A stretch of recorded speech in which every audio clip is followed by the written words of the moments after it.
She pushed a handwritten demand across my kitchen island, $500,000, or I would never see my son again. I didn't scream. I didn't cry. I simply gave them 72 hours. By sunset on the third day, my phone showed 98 missed alerts, and their bank balance hadn't shifted 1 cent. But I was no longer the same person who had poured their morning coffee. Have you ever realized that silence terrifies people more than anger? My daughter-in-law, Vanessa, had calculated everything. She sat across from me in that spotless kitchen, in our quiet suburban neighborhood outside Portland, and laid out their terms. Her nails were flawless. Her voice was steady. My son, Marcus, studied his shoes like they held the secrets of the universe. He had always been her echo, repeating her cravings for a life funded by credit and confidence.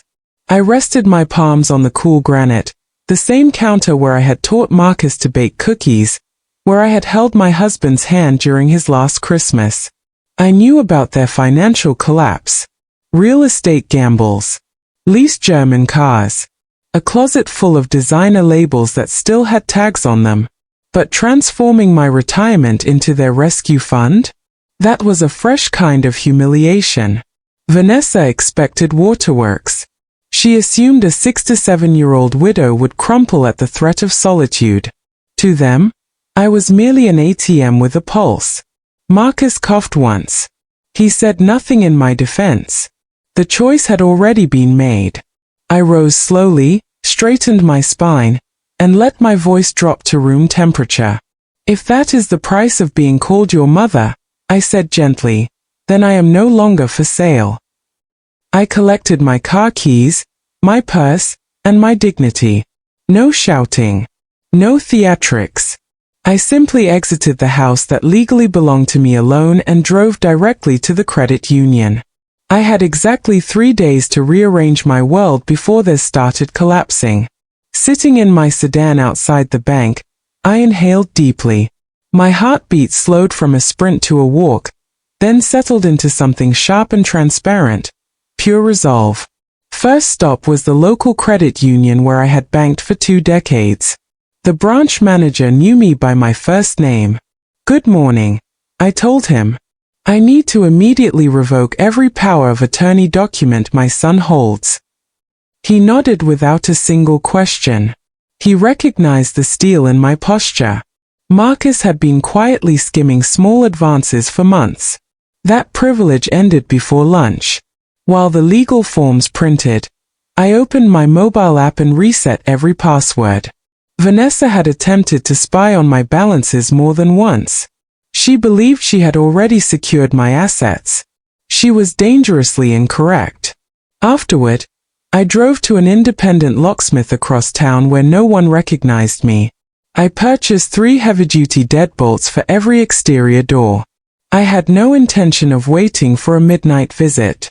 When I returned home, Marcus and Vanessa were already gone, likely celebrating their supposed victory over a dinner they could no longer afford. I retrieved my toolbox from the basement and replaced the front lock myself. The repetitive motion was unexpectedly calming. In the kitchen, I brewed a pot of Earl Grey. My phone buzzed against the quartz. A text from Vanessa. "We need confirmation of the wire transfer by Friday noon. Do not ruin this." I placed the phone face down and began writing a list. Not complaints. Cold facts. I reviewed every automatic monthly payment I had been sending. Their rent, her SUV lease, the private school fees for kids they barely had time for. One by one, I cancelled each transfer. When was the last time you calculated what you were funding versus what you were receiving? The faucet was now officially dry. The next morning arrived with an unusual stillness. Normally, Vanessa would have already called, instructing me to pick up the grandchildren or handle their weekly organic grocery run, always on my dime. But today, my phone remained mute. They probably assumed I was curled in my bedroom, weeping over their ultimatum. Instead, I walked through my own home and truly observed what they had appropriated. Vanessa had claimed the East Wing as her home office a year prior. She had filled it with expensive modern furniture and relegated my family antiques to the basement. I entered that room and began packing her belongings into cardboard boxes. Neat, methodical, calm. It was my structure. I was reclaiming my square footage. Every sealed box felt like a piece of my independence returning home. Around midday, I drove to the upscale natural market where Vanessa always shopped on my account. I spoke quietly with the owner. Starting immediately, I said with a small smile, "Please do not authorize any further purchases under my name unless I am physically present. My son and his wife will be using their own funds from now on." His expression flickered. Then he understood completely. Back home, I spotted Vanessa's black luxury SUV drifting down the distant street. They didn't even slow down. They headed straight to their rented townhouse, fully convinced I was busy wiring that $500,000. They had no idea I had already dismantled their entire financial scaffolding. Monthly allowances, gas cards, food delivery subscriptions. All gone. I sat in my garden, watched the finches at the feeder, and breathed without weight. For the first time in years, I was not the household servant. The countdown was running, and the pre-storm quiet felt unexpectedly beautiful. Thursday morning delivered the first reaction. It was not Marcus. It was Vanessa. She had likely tried to use the card I had lent her at a bakery or fuel station and discovered it was now frozen. My phone lit up, 12 missed calls in a single hour. I ignored every one. I sat in my sunroom with a novel I had started 3 years ago. The silence was absolute. Around noon, I heard tires squealing on the asphalt. It was Marcus. I watched from the upstairs window as he climbed out, pale and frantic, marching directly toward my front door. He shoved his key into the lock. Nothing. He jiggled it. He rattled the handle. He even kicked the baseboard. I cracked an upstairs window just slightly. "That key no longer works, Marcus," I called down calmly. He looked up, his face a storm of fury and disbelief. "Mom, what is wrong with you? We are drowning. Vanessa cannot access anything. And our landlord called. Why did you stop the automatic rent payments?" He was nearly shouting. Have you ever watched someone realize they have no leverage left? I gazed at him and saw not a grown man, but a boy who had never learned to own his mistakes. "You presented me with an ultimatum on Tuesday," I answered. "I made my selection. I am no longer your mother by your own definition, and a stranger does not pay your rent." He stammered something about a misunderstanding. Vanessa was just stressed. I quietly closed the window. He stood on the sidewalk for another 12 minutes, calling my name, staring at the sealed door. Then he returned to his car and drove away. I knew this was only the opening act. $500,000 was a staggering figure, but losing my daily support would break them far faster. Without my contributions, they could not survive the week. I went to the kitchen and prepared myself a simple lunch. The balance of power had finally shifted. Friday morning, the deadline arrived like a soft exhale. I had slept deeply. I left my phone in the kitchen overnight. When I turned it on after breakfast, I could barely process the screen. 4 to 5 missed calls and a cascade of texts. Vanessa threatened. Marcus pleaded. The tone swung every 10 minutes from rage to raw desperation. They were completely out of moves. I drove into downtown Portland for a meeting with my financial advisor. I needed to ensure my will and all legal documents were unbreakable. "You seem unusually determined today," he observed. I signed the papers that officially removed Marcus as my primary beneficiary as long as he remained married to her. Instead, I established a scholarship fund for at-risk youth. This was never about revenge. It was about safeguarding what I had built. As I exited the office, I spotted Marcus and Vanessa sitting in a cafe across the street. They looked destroyed. Vanessa was gesturing wildly into her phone while Marcus held his head in both hands. They did not see me. I watched for a moment. They resembled two gamblers who had just realized their house of cards had no floor. Without my $500,000, the creditors would be knocking by Monday. I drove to the waterfront and took a long walk along the pier. My phone continued vibrating in my pocket. The missed calls climbed to 60, then 80. I felt no pity remaining. When someone tries to blackmail their own parent, do they forfeit the right to sympathy? They believed they could control me by threatening to remove the family, but they forgot that they were the ones who needed me, financially, logistically, emotionally. I had been their anchor, and they had sliced the rope. Now they were drifting straight toward the rocks. I enjoyed the salt breeze and the sight of cargo ships moving toward the horizon.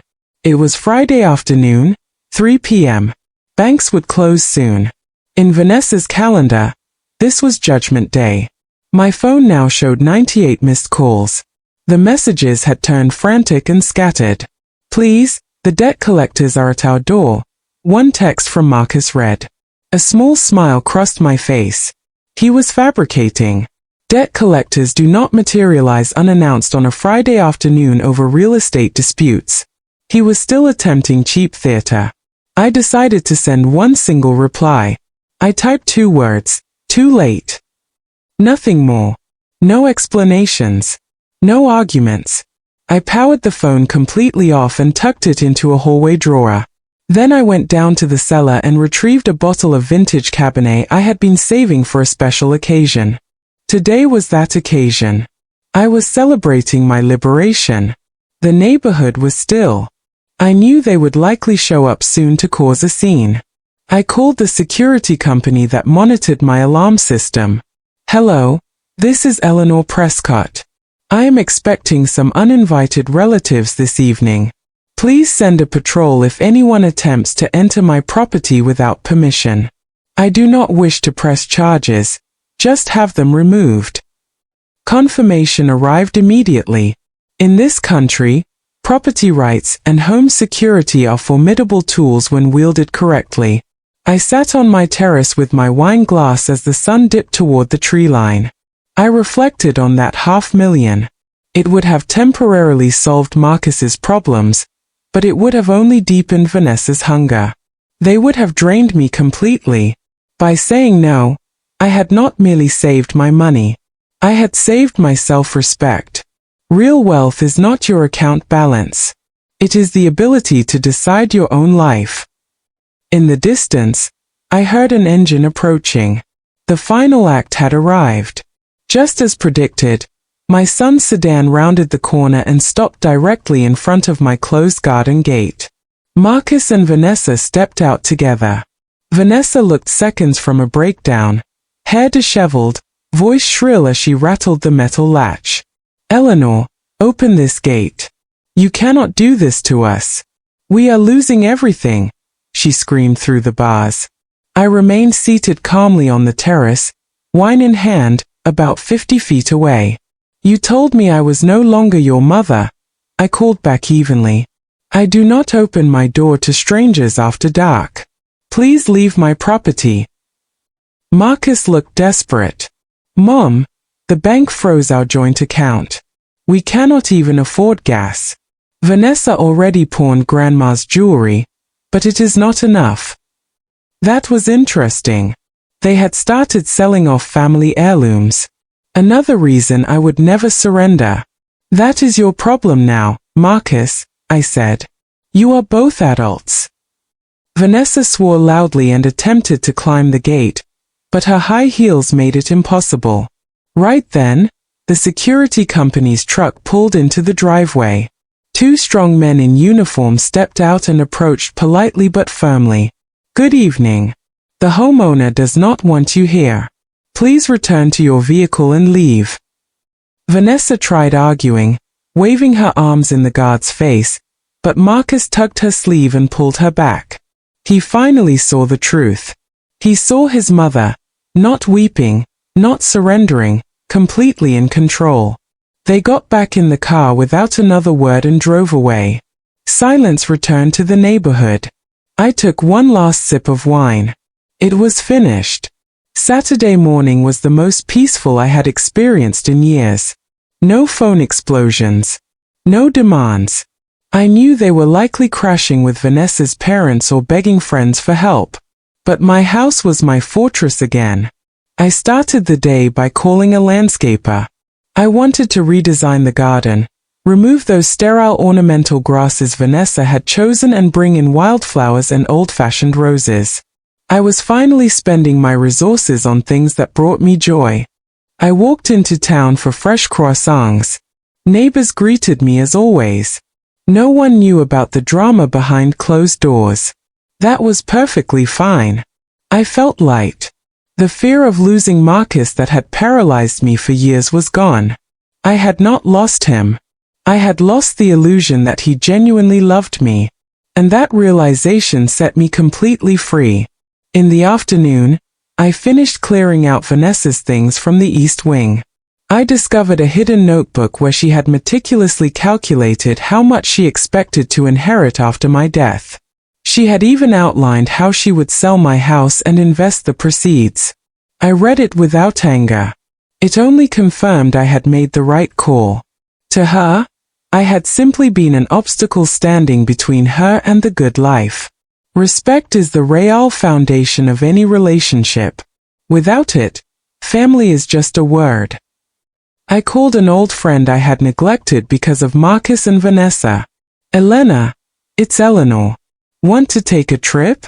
I was thinking the California coast next month. We laughed on the phone like schoolgirls. I realized how much I had sacrificed trying to meet everyone else's expectations. Now it was my turn. I had my house, my money, and my time back. Marcus and Vanessa would have to learn what it meant to stand on their own. It was the toughest lesson I could give them, and the most honest one. 2 weeks passed. I heard through a mutual friend that Marcus and Vanessa had been forced to move out of their townhouse. They were now squeezed into a small 2-bedroom apartment on the outskirts, far from their old neighborhood. Marcus had taken a second job just to cover the interest payments. Vanessa was supposedly working part-time at a clothing boutique. Their pride was shattered. Their arrogance was gone. The $500,000 debt was still there. But now they were scraping together small payments. One day, a package appeared on my doorstep. It contained some of my old heirlooms they had not yet sold, along with a short note from Marcus. I am sorry, Mom. I ruined everything. Vanessa and I just fight constantly now. I do not know if we will survive this. I read it twice. It was not another plea for money, just a raw admission of failure. But I did not reply right away. A letter did not erase years of disrespect. I spent the afternoon packing my suitcase for the coast. I looked at photographs of my late husband. He would have been proud. He would have wanted me to stand up for myself. I felt like I had finally closed the book on the past. My house was peaceful again, not a place of blackmail. All of Vanessa's boxes had been donated or discarded. I stepped into the garden and saw the first buds on the new roses. It felt like a symbol of my fresh start. I was in my late 60s, but my life felt brand new. I had learned that you cannot rescue someone who does not want to be rescued, and money can never purchase love. Marcus would have to find his own way without my safety net. Maybe one day he would become a better man, carrying the weight of his own choices. Until then, I was unavailable. I locked the front door and headed to the airport. The world was large, and I was finally ready to see it. 3 months later, I sat on my terrace enjoying the view of the water. The trip had opened my eyes. I was no longer the lonely widow that people could push around. I was Eleanor Prescott, a woman who had claimed her place in life. Marcus sent occasional messages with short updates about his days. He and Vanessa had separated. She could not handle living without luxuries and had moved on to another man who could hopefully provide more. Marcus was working hard, paying down his debts little by little. He no longer asked for money. Instead, he asked for recipes or memories of his father. We were slowly rebuilding, but on an entirely new foundation. He came to visit sometimes, but he no longer had a key. We would sit in the garden with coffee, and he respected my boundaries. He finally understood. The house was mine, and my money was mine. The roles were clear at last. I had hired some help around the house and started volunteering with the scholarship foundation that would eventually receive my estate. It filled me with real satisfaction knowing my money would do good instead of funding Vanessa's shopping sprees. I had used my financial control to create fairness for myself and for others. People often say blood is thicker than water. But I had learned that respect is the true foundation of any relationship. Without it, family is just a word, too often used to manipulate and control. I had broken the chains of other people's expectations. Marcus was still my son, but now he was a responsible guest in my life, not a parasite. I looked out at the water and smiled.